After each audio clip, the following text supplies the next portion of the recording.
So hari ni aku ngamal dekat mana mah? Kanak Immigration. Si anak Immigration Penang. Penang.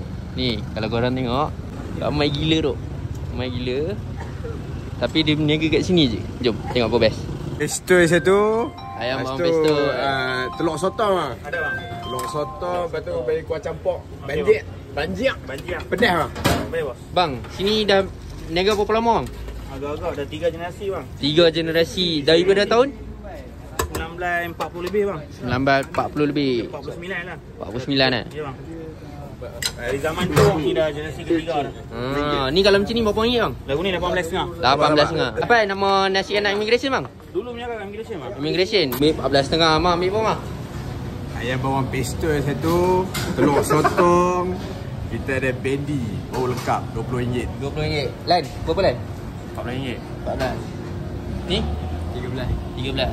Lauk sama ya. Pak aku punya mana? Bendi. Oh bukan, salah.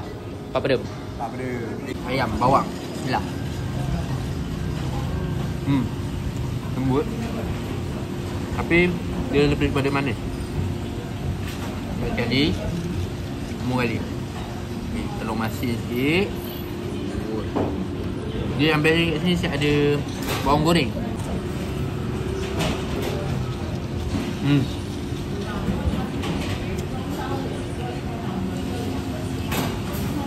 Bendi. Baik. Untuk aku, dia punya nasi enak. Cukup je rasa pedas, manis dengan masin tu. So kalau korang nak, korang kena datang sini. Walaupun kita santai-santai.